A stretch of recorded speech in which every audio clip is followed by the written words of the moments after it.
Coucou, c'est Irène Bidib de ma petite médiathèque. Vous êtes ici sur la chaîne Bidib MPM, comme Bidib de ma petite médiathèque. Ma petite médiathèque, c'est mon blog.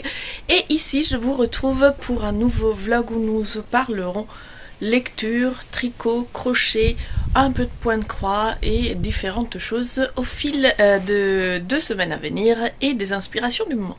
J'ai ma petite tasse de café, j'en profite pour faire un petit clin d'œil à Cordélia Vore Tricot dont j'ai regardé hier le dernier podcast où elle parlait de ses sources d'inspiration pour créer ses propres modèles au tricot, donc c'était très intéressant. Si vous ne l'avez pas vu, je vous le conseille. Aujourd'hui, je vous prends vraiment très rapidement juste pour faire l'introduction, mais je voulais vous montrer mon petit t-shirt que je n'ai pas mis depuis hyper longtemps. Je l'avais fait il y a 2-3 ans. Un des premiers ouvrages, après avoir fait le 13 KO, j'ai repris le modèle. Je pose mon café. Pour faire ce t-shirt, donc en fait pour tout ce qui est la taille, le raglan et tout, j'ai pris le modèle du 13 KO qui est un modèle gratuit que vous trouvez sur Ravelry, et ici j'ai juste modifié en faisant ce petit point ajouré sur les manches, et j'ai fait des manches courtes pour avoir un petit t-shirt. Pour le fil, c'est un fil qui change de couleur tout seul, et si je ne me trompe pas, c'est le fil Amazon de Lydia Crochet Tricot. Je sais plus combien j'ai utilisé, je pense pas avoir utilisé la bobine entière, j'ai dû en utiliser la moitié parce qu'il me semble que cette couleur là, c'est un dégradé qui va du blanc au bleu foncé, et là vous avez vu, je suis au bleu clair, donc ça devait peut-être être un reste d'un autre projet, je ne me souviens plus parce qu'il a déjà quelques années ce t-shirt, mais je le porte très peu. Et là, on a presque froid, ça fait du bien. Après de très fortes chaleurs et suivies de chaleurs intenses, nous avons 2 jours à 20 degrés, donc je me suis dit c'est le moment idéal de le porter puisque bon, c'est quand même du tricot, donc même si c'est du coton, ça tient trop chaud pour le porter quand il fait 35 degrés. Donc là c'est parfait, il fait une vingtaine de degrés, je suis trop contente de le ressortir. Donc voilà, j'avais envie de vous le montrer et je vous reprendrai plus tard parce que là il faut que j'aille travailler pour vous montrer mes encours et mes progrès depuis le dernier vlog. Coucou, nous sommes mardi, je sais pas, 8, je vous prends très rapidement, je parle pas très fort parce que ma fille dort et je dois partir travailler dans quelques minutes. Ce matin il a fallu quand même que j'arrose le potager, donc j'ai pas trop de temps, mais je voulais quand même vous montrer le projet dont j'ai parlé la semaine dernière sans jamais le montrer.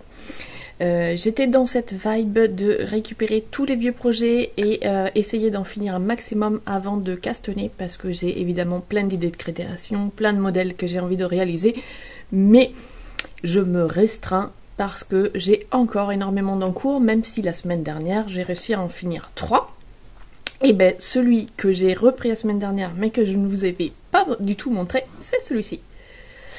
En fait la semaine dernière, enfin le vlog qui est sorti lundi, je l'ai fait sur 15 jours, donc je ne sais pas, si ça se trouve je vous l'ai montré. À force j'ai oublié sur 15 jours qu'est-ce que j'avais montré ou pas.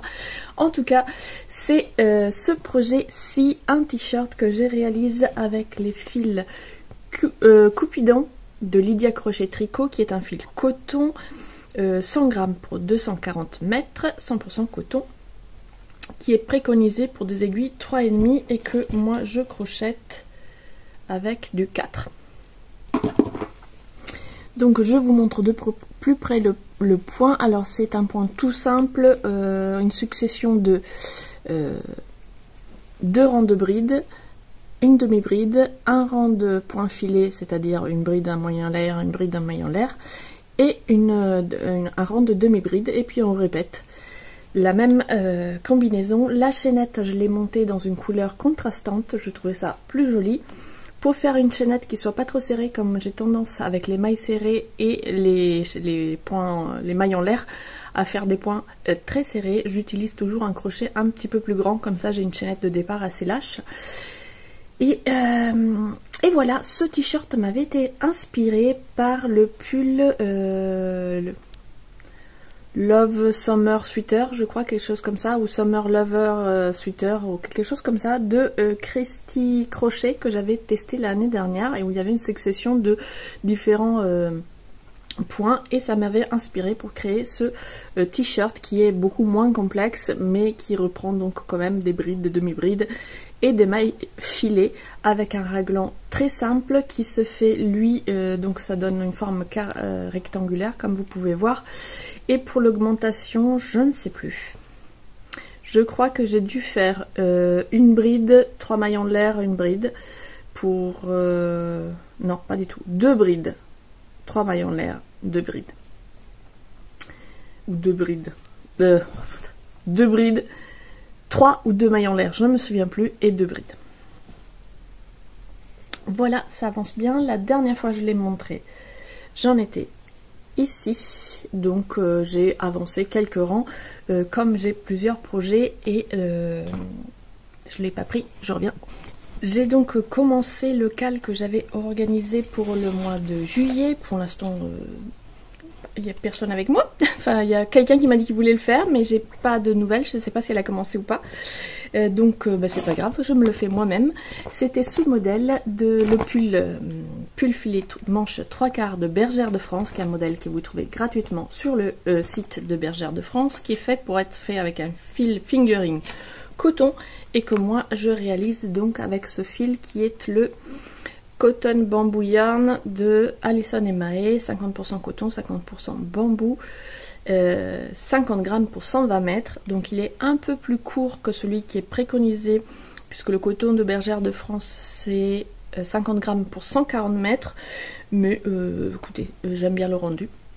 Donc je fais ça avec un crochet 3,5 et voici ce que ça donne pour l'instant. Alors c'est très, je pense que ça devrait pas faire autant de froufrou, mais moi j'ai eu un petit souci quand j'ai commencé, je me suis trompée, ce que je vous disais dans le vlog dernier. Ma chaînette de départ, je l'ai faite trop petite. Donc comme j'avais la flemme de tout défaire, au premier rang d'augmentation, au lieu de faire les augmentations telles qu'elles étaient préconisées, j'en ai fait plus pour retrouver le bon nombre d'arceaux. Ce qui fait qu'il y a le premier rang d'augmentation qui est beaucoup plus grand que celui... Normalement ça devrait être des augmentations plus douces. Mais c'est pas grave, ça fonctionne. Donc là j'ai fait 2 bandes de ce couleur raisin, 2 bandes de rose, et j'ai introduit la 3e couleur. Et ensuite je repars avec la couleur raisin. Et je n'introduirai que ces 2 couleurs là que sur la fin du pull. Parce que je suis pas sûre du combo. Donc je préfère faire le haut du corps qu'avec ces 3 couleurs là. Mais comme j'en ai pas assez pour tout faire, je vais finir en ajoutant ces 2 là. Donc voici ce que ça donne pour l'instant. Donc le cal il court tout l'été. Si vous avez envie de me rejoindre, n'hésitez surtout pas, vous m'envoyez un petit message sur Instagram ou ici sur YouTube et voilà, comme ça on pourra en discuter. Et comme j'avance surtout sur ce cal, ben, je fais quelques rangs quand j'ai le temps le matin de celui-ci. Et le soir, je me prends ce projet de...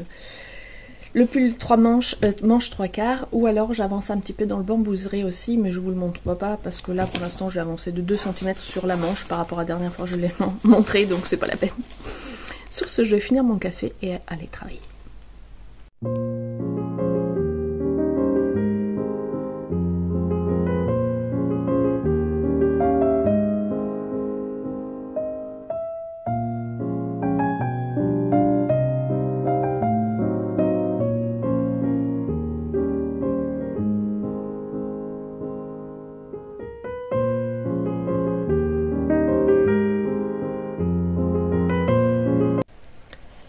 Je viens vous voir, aujourd'hui nous sommes le mercredi, je sais plus, 9 juillet et je ne vais pas vous parler ni de crochet ni de tricot, si ce n'est pour vous montrer mon magnifique top, parce que c'est moi qui l'ai fait. Je l'ai fait sans modèle, à partir d'un graphique que j'ai trouvé sur Pinterest, et il me semble qu'en barre d'infos je vous ai mis le lien vers mon compte Pinterest, donc vous avez tout un dossier crochet et vous trouverez le diagramme que j'ai utilisé pour faire ce débardeur si il vous plaît. Voilà. Sinon, c'est tout ce que j'avais à dire niveau crochet aujourd'hui, et j'avais envie de vous faire un petit retour sur mes derniers visionnages. puisque j'ai regardé ces derniers temps pas mal de documentaires et il me semble que j'ai oublié de vous en parler dans la vidéo précédente. Donc j'ai pris mon cahier où j'ai noté, en fait j'ai eu l'idée, c'était en regardant encore de Bang Life sur YouTube où elle parlait des documentaires qu'elle regardait, et donc j'ai noté certains des documentaires dont elle parlait pour les regarder plus tard, et je me suis dit mais je regarde pas mal de documentaires moi aussi, sauf qu'après j'en regarde tellement que j'ai pas forcément de notes. Donc là ce que j'ai fait, c'est qu'à chaque fois j'en regarde un, je me note le titre et puis 2-3 phrases pour les résumer, histoire de me souvenir qu'est-ce que j'ai regardé, et puis pour les sujets qui m'intéressent le plus, éventuellement prendre le temps d'aller chercher plus loin ou d'autres documentaires. Donc je commence avec Stonehenge parce que je viens tout juste d'en regarder un qui est la découverte de Flagstone, plus vieux que Stonehenge, un épisode de Nota Bene où il parle évidemment de Stonehenge, des découvertes sur Stonehenge et aussi sur d'autres sites, notamment Flagstone. Et ce qui ressort de cet épisode, c'est que contrairement à ce qu'on a pu penser pendant un temps où c'était un site unique, il s'avérerait que c'était plutôt un site parmi tant d'autres d'une culture qui était bien plus vaste, avec des échanges entre des zones assez éloignées les unes des autres. Et ça fait écho avec d'autres reportages que j'avais vus les semaines dernières, également sur Stonehenge, un des épisodes d'une série que je vous recommande, et il me semble que je l'ai déjà recommandé dans l'épisode précédent, qui est Les Enquêtes archéologiques, que vous pouvez voir sur Arte, et donc qui est disponible en replay. Et c'est donc des assez courts épisodes qui durent 25-30 minutes, dans lequel on va suivre dans chaque épisode le même archéologue qui va rendre visite à d'autres archéologues sur différents sites archéologiques pour nous partager ses découvertes et ses sites. Et dans un de ces épisodes, d'ailleurs je crois que c'est le seul, ah non, il y avait aussi la Crète, mais sinon la plupart sont ailleurs, mais il y avait Stonehenge qui se passe en Europe, et là un site en Crète aussi, sinon les autres sont en Amérique latine, en Afrique, voilà, il n'y a pas que l'Europe, c'est ça que je trouvais très intéressant. Et donc il y a un épisode sur Stonehenge où on va rencontrer un archéologue qui a fait des découvertes assez intéressantes sur ce site, puisqu'il a découvert que ces pierres n'étaient pas les pierres qui ont servi à édifier, les petites pierres qui ont servi à édifier Stonehenge ne sont pas originaires de la région. Et donc il a cherché à découvrir d'où elles viennent, et il a trouvé le site d'origine. Et ensuite, grâce aussi à de la... sauf qu'il y a deux épisodes, donc je sais plus. Donc il y a les enquêtes archéologiques avec un épisode sur Stonehenge, et il y avait une autre reportage qui est également disponible sur Arte, il me semble. Par contre le titre, comment s'appelait-il? Stonehenge, ses origines révélées. Donc je sais plus dans lequel des deux, c'est le même archéologue qu'on voit, mais ils font aussi de l'archéologie expérimentale pour essayer de comprendre comment ces pierres ont été déplacées. Dans l'épisode de Nota Bene, l'archéologue qui est interviewé, ou archéologue, professeur, je sais pas, en tout cas l'intervenante, dit qu'il suppose que les pierres ont été principalement déplacées en bateau. Or, dans cet reportage Stonehenge, les origines relevées, il revient sur cette idée parce que vu le site d'où sont originaires les pierres, c'était pas forcément ce qui avait plus pratique de les transporter en bateau, et du coup ils ont essayé de voir comment les pierres ont pu être transportées et fabriquer des luges en bois qui pourraient être le moyen de transport qui a été utilisé. Et donc c'était intéressant de voir tous ces reportages sur Stonehenge où voilà, on retrouve un petit peu les différentes façons de présenter, mais les mêmes informations. Et ce qui ressort, c'est que ce n'était pas du tout un site isolé, qu'il y a d'autres sites similaires ailleurs, que les personnes qui ont construit Stonehenge n'étaient pas forcément des locaux, mais des personnes qui sont venues d'ailleurs, et que sur place, une fois le site de Stonehenge fait, c'était également un site de rencontre. Donc il y avait des populations qui venaient parfois de très loin pour se retrouver, je crois, au solstice d'hiver. Mais je dis peut-être des bêtises, c'était peut-être je crois que c'est le solstice d'hiver, mais en tout cas qui se retrouvaient à Stonehenge pour célébrer ensemble et pour découvrir ça, ils se sont basés sur...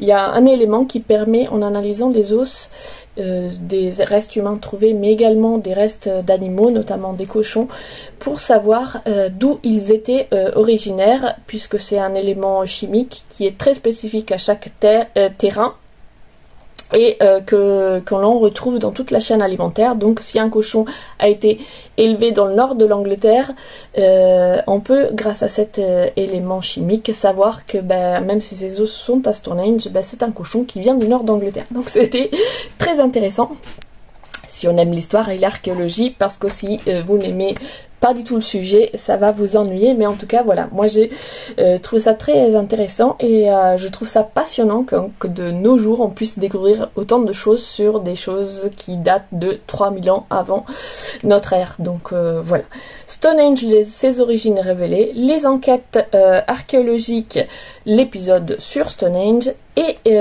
nota bene, la découverte de flagstone plus vieux que Stonehenge. Toujours sur l'histoire, en fait j'avais toute cette série sur les enquêtes archéologiques, je l'ai trouvé vraiment chouette, et notamment des épisodes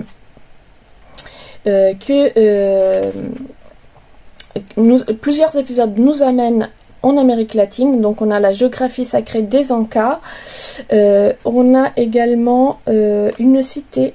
Le problème c'est que j'en ai noté un peu partout, donc je retrouve plus mes notes, c'est trop éparpillé.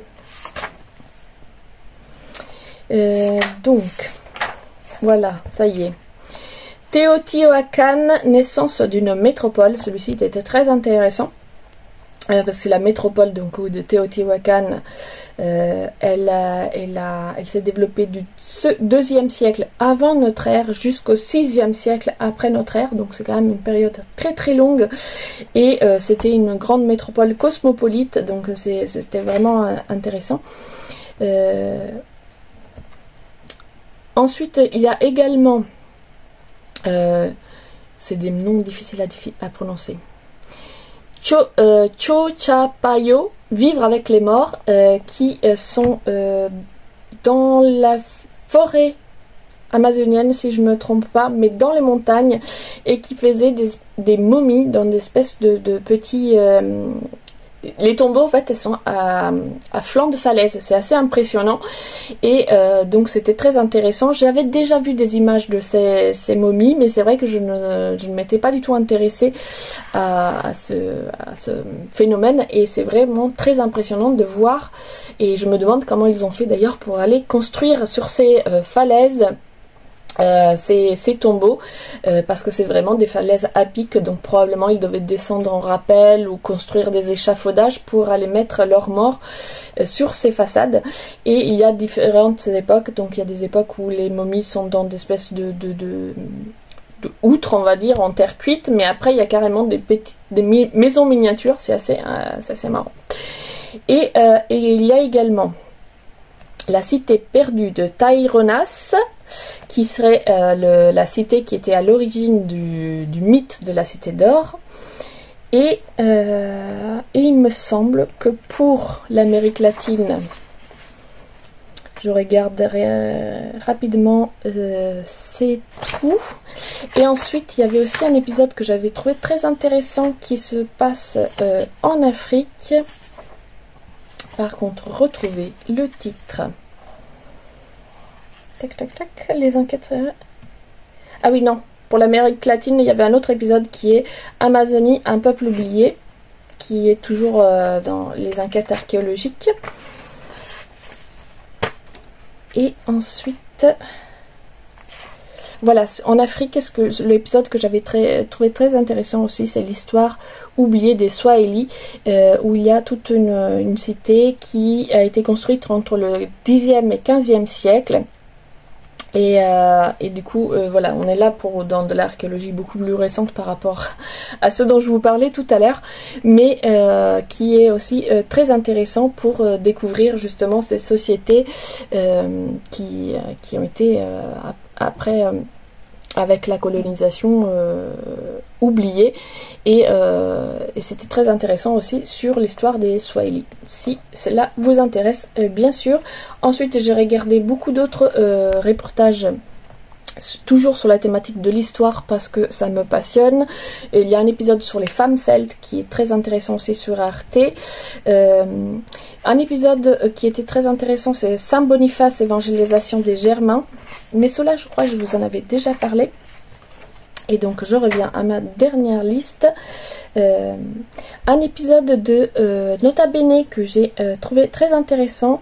Quelle influence a eu le Coran en Europe, et qui donc c'est un épisode dédié à une exposition qui est actuellement à voir. Où est-ce qu'elle est? J'ai pas noté où est-ce qu'elle était. Je crois que c'est à Nantes, à la bibliothèque de Nantes. Je suis pas très sûre. Et je finis cette sélection historique avec un épisode un reportage également vu sur Arte, qui est l'Empire romain à l'assaut des Alpes, et où des archéologues font des fouilles pour découvrir comment s'est déroulée une bataille qui s'est déroulée dans les Alpes. Donc nous sommes en Suisse, si je ne me trompe pas. Et ce qui était intéressant, quand je pense à l'armée romaine, c'est vrai que je pense aux légions, aux formations tortues et aux glaives, etc. Un peu tout ce qu'on voit aussi dans les films Peplum. Et en fait là, ils parlent surtout des frondeurs, donc ils tiraient à la fronde, et ils ont trouvé énormément de projectiles de fronde. Et ils ont également fait de l'archéologie expérimentale avec l'aide du champion du monde de tir à la fronde, pour essayer de voir comment se passaient les combats, et du coup de l'importance des frondeurs dans cette campagne dans les Alpes. Et donc, encore une fois, si vous aimez l'archéologie, l'histoire et l'archéologie expérimentale, moi je trouve ça passionnant, les gens qui essayent de se mettre en situation pour comprendre comment fonctionnaient les choses à l'époque. Donc je vous conseille aussi cet épisode, l'Empire romain à l'assaut des Alpes, qui lui est un épisode plus long puisqu'il dure à peu près 50 minutes, je pense. Voici pour ce qui était des documentaires. Vous l'aurez compris, il y a une grosse dominance. Je n'ai pas regardé que des documentaires sur l'histoire, mais il y a quand même une très grosse dominance. Et comme j'en ai éparpillé un petit peu tout dans mon cahier, j'en oublie certains. Mais en tout cas, c'est un sujet qui, moi, me passionne. Et à chaque fois, d'aller voir ce genre de documentaire me plaît beaucoup. Mais j'ai aussi regardé des petites séries.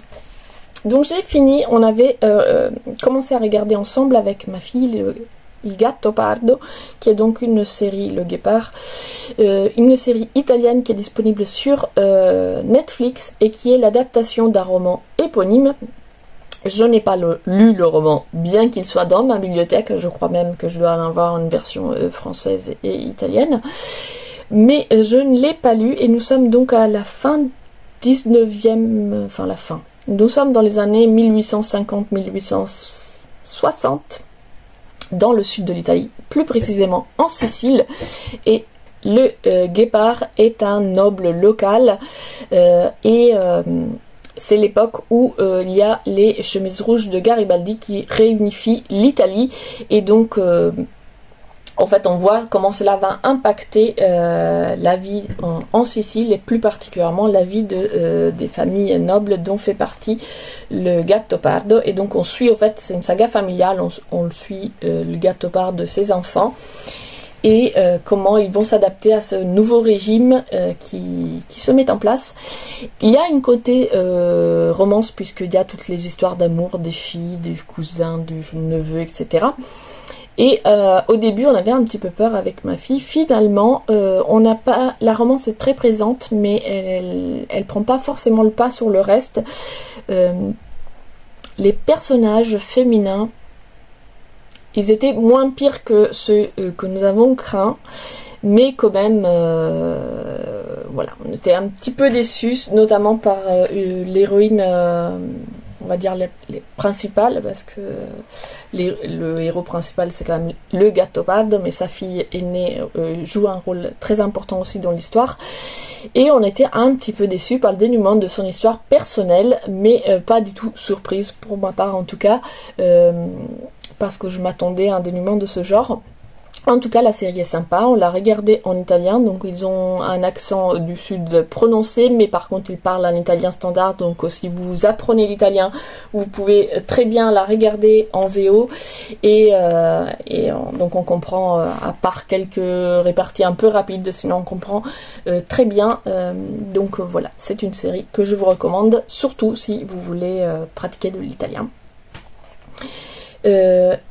Faut aimer voilà les séries d'époque avec les balles, les belles robes, etc. Mais en tout cas, elle était plutôt bien réussie. Le jeu d'acteur est pas mal, l'ambiance est chouette. Donc, si vous aimez les histoires comme ça de nobles du 19e siècle, je vous recommande Il Gattopardo sur Netflix.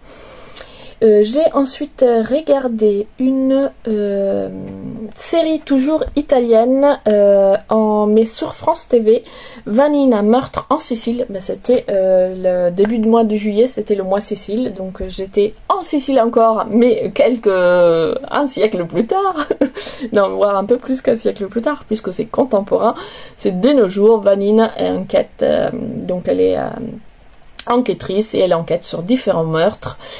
Il me semble qu'il y a un meurtre par épisode. Oui, c'est ça. Mais par contre, ce sont des épisodes assez longs. Donc, il y a très peu d'épisodes. Je me souviens plus exactement si c'est 6, 8. Mais enfin, bon, bref, c'est une courte série. Par contre, chaque série fait plus d'une heure. Donc, chaque épisode, pardon, fait plus d'une heure. Donc, c'est l'équivalent d'un film à chaque épisode, je dirais. Et j'ai bien aimé l'ambiance, j'ai bien aimé le personnage. Ce n'est pas particulièrement original. Je trouvais que c'était des personnages qu'on a déjà vus dans des séries, mais en tout cas, l'ambiance était chouette et donc il y a les enquêtes, mais il y a aussi les différents personnages autour de Vanina. Il y a son histoire personnelle, ses histoires de cœur. Donc voilà, c'est une série policière assez cosy. On n'est pas dans le thriller à suspense puisqu'on va suivre autant sa vie personnelle que ses enquêtes, mais j'ai bien aimé. Voilà, c'était une série sympa qui me restera probablement pas en tête très longtemps, mais si vous cherchez une petite série cosy et qui change un peu de l'Angleterre, partez dans le sud de l'Italie avec Vanina. Voilà pour aujourd'hui, je m'arrête parce que ça fait déjà un petit moment que je parle et je vous retrouverai plus tard dans la semaine pour vous montrer mes avancées crochet-tricot.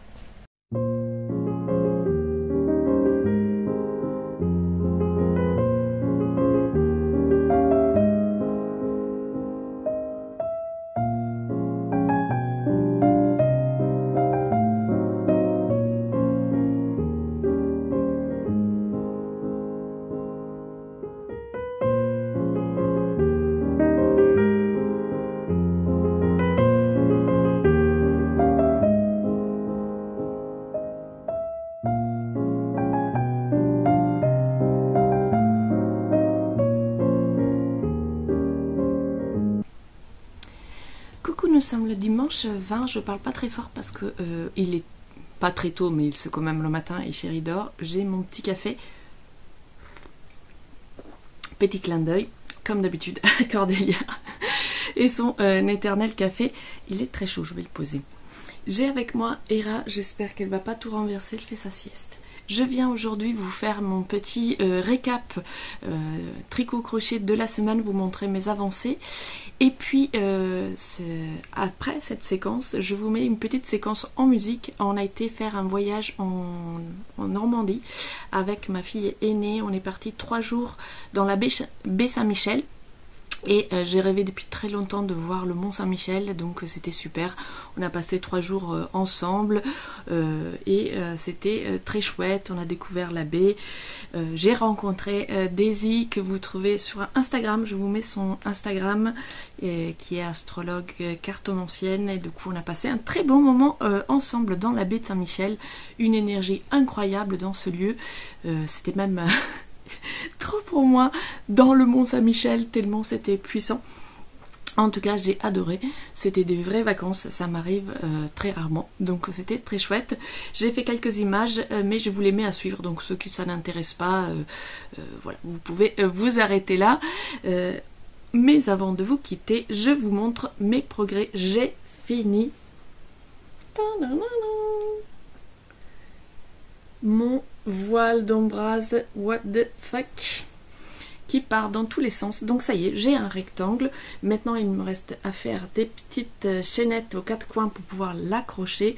Et j'irai voir cet après-midi s'il fait beau, parce que là ce matin il a plu, mais là ça y est, le soleil se lève. Donc s'il fait beau, j'irai cet après-midi essayer de l'accrocher avec mon chéri au-dessus de la mare, voir ce que ça donne.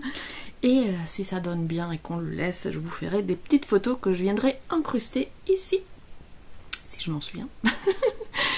En tout cas, je suis contente de l'avoir terminé. J'avais hâte parce que c'est un projet quand même qui est depuis l'année dernière. Donc voilà. Il est trop grand pour que je vous le montre en entier. Donc je vous ferai une photo sur place pour que vous voyez l'étendue de la bête. Alors comme c'est du fil nylon, ça s'étire vachement. Donc au début je me disais je vais faire une petite bordure, mais si je fais une bordure en maille serrée, il ne s'étirera plus de la même façon. Donc je vais le laisser comme ça. Il est fini, il y a juste à mettre les cordelettes pour attacher. Voici un des projets, je suis contente, le seul terminé, hein. Les autres sont toujours en cours, mais j'ai bien avancé. Je vous montre le bambouseret, il a bien avancé, j'étais déter, je voulais finir la manche, mais c'est des côtes. Attendez, je vous le montre.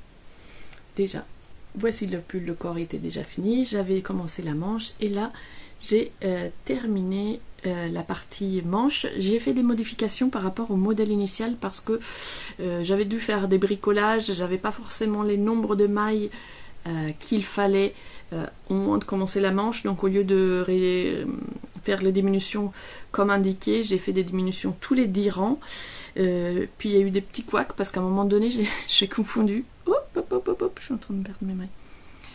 Dans le patron, il y avait un nombre de rangs et je ne sais pas pourquoi, quand je l'ai lu vite fait pour voir si je devais encore diminuer, j'ai compris que c'était des mailles, donc j'ai arrêté de diminuer en me disant bah non, j'ai même moins de mailles que ce qui est demandé. Et en fait c'était le nombre de rangs. Donc j'ai dû défaire, récupérer avec une aiguille et un Scooby-Doo, et j'ai passé hop, aiguille Scooby-Doo, et après j'ai tiré pour pas... parce que le relevage de mailles, enfin détricoter comme ça, je suis pas très sûre de moi, donc je préférais sécuriser. Ça s'est bien passé, donc j'ai repris les diminutions, j'ai diminué jusqu'au bout, et là c'est pareil, je me suis un peu emballée, petite gorgée de café, gorge un peu sèche. Je me suis emballée, on était devant une série, on regarde avec chéri en ce moment Sandman. Donc là on a repris la première saison, parce que lui il l'avait pas vu, moi je l'avais vu, mais je préfère avant de commencer la saison 2 revoir la saison 1, et comme lui il ne l'avait pas vu, c'est très chouette de la regarder ensemble. Et j'ai bien fait parce que je me souvenais plus de toutes les subtilités. Mais du coup, on était devant un épisode de Sandman, je savais qu'il me restait genre 7 cm à faire, du coup je tricote en me disant 7 cm avant de les avoir fait, et puis tout d'un coup je me dis mais ça fait un moment quand même que je tricote, il faudrait que je mesure. Donc normalement la manche il faut faire 45 cm avant les côtes, moi j'avais 47. Je me suis dit, je m'arrête sur une diminution, c'est bien, comme ça au moins je sais ce que j'ai fait, je peux compter pour faire la deuxième manche pareil, puisque je n'ai pas fait comme dans le patron, je ne pourrais pas me référer au patron pour en faire deux pareils. Et sauf que du coup, j'avais encore énormément de mailles, donc là, à voir quand j'aurai fini les côtes, mais du coup j'ai décidé, après la dernière diminution, de faire un rang de diminution intense où j'ai fait 3 mailles, une diminution, 3 mailles, une diminution. Je pense que ça va faire le bon nombre de mailles, sauf qu'en plus de ça, j'ai aussi changé de taille d'aiguille. Et j'ai pris des toutes petites aiguilles, je suis en 3,5 pour faire mes côtes torse. C'est les aiguilles à chaussettes. Comme j'étais devant un épisode, il fallait faire des côtes, je change d'aiguille, je fais mes côtes. Et au bout de 4 rangs de côtes, je me dis, ah mais attends, c'est pas des côtes 1-1, c'est des côtes 1-1 torse. Détricote pour la deuxième fois sur la même manche.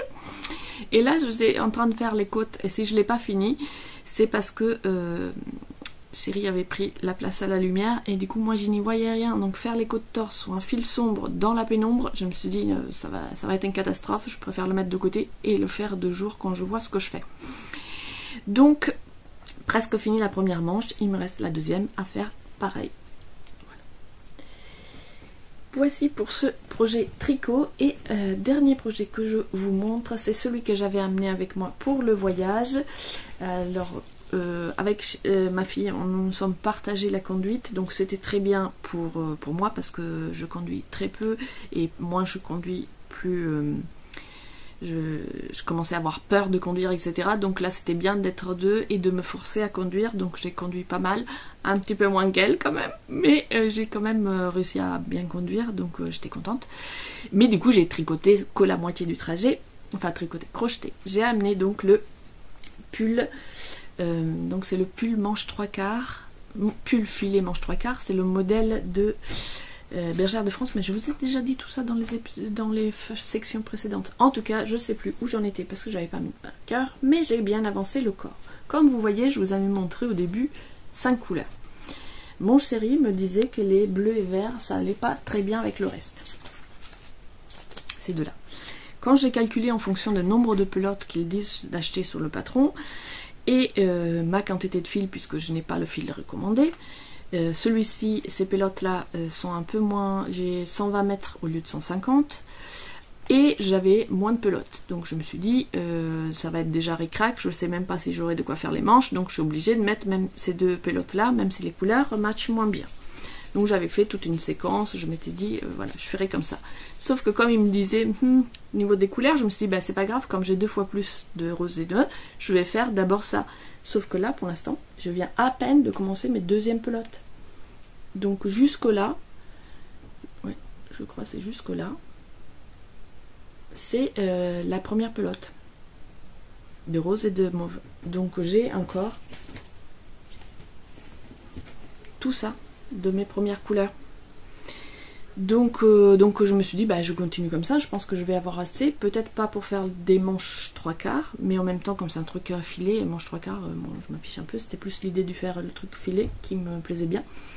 Donc pour l'instant je continue avec seulement 3 couleurs et je verrai à la fin si je rajoute des couleurs différentes ou pas. Mais pour l'instant voilà. Il est pas mal, là il m'arrive déjà au nombril, donc je vais le faire un peu plus long quand même. Mais de toute façon un truc filé comme ça, je pense que je le porterai avec un débardeur ou alors pourquoi pas avec une brassière noire en dessous, ça peut passer aussi, s'il fait chaud ça peut être sympa, du coup sans les manches. À voir, affaire à suivre. En tout cas, ça a bien avancé. Sur ce, moi, je vous laisse avec la petite balade autour de la baie Saint-Michel, la visite de Saint-Michel. J'ai fait quelques photos, quelques prises en vidéo, mais voilà. Vous en avez pour à peu près 3 minutes si vous voulez voir le Mont Saint-Michel vu par moi. En tout cas, c'était une superbe balade. Si vous ne l'avez pas encore fait, je vous le conseille. Par contre, allez-y le matin très tôt. Nous, on s'est mis un réveil. On est parti très tôt, on est arrivé sur le parking à 8 h, on a fait la passerelle à pied et le temps d'arriver jusqu'à l'abbaye, il y avait à peine une petite queue mais c'était franchement jouable. On était pile à l'heure pour la visite guidée incluse dans le billet, enfin il faut s'inscrire mais elle est gratuite. Et ça vaut vraiment le coup parce que c'est hyper labyrinthesque et on est tombé sur une très bonne guide, la visite était vraiment chouette et quand on est sorti de l'abbaye, là ça y est, c'était mort, il était 11 h et il y avait une queue pas possible, donc il faut vraiment, si vous avez envie de le faire tranquille, y aller le matin le plus tôt possible. Voilà, je vous laisse avec les images de Saint-Michel et je vous retrouve la semaine prochaine, je ne sais pas encore avec quoi. J'ai quelques idées de vidéos inspiration, mais pour l'instant j'ai rien préparé, donc surprise.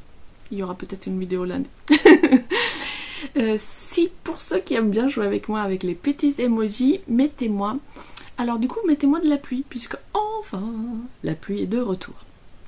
D'ailleurs oui, j'ai oublié de vous dire que du coup on a préparé aussi nos premières conserves. J'aime bien vous mettre des petites recettes d'habitude, sauf que là j'ai préparé ça avec mon chéri, donc je n'ai pas filmé, donc je vous mets une petite image sur Instagram, sur la page Instagram du jardin, vous avez le lien en barre d'infos si vous voulez aller voir comment j'ai préparé mes conserves de tomates et de blettes.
Ciao.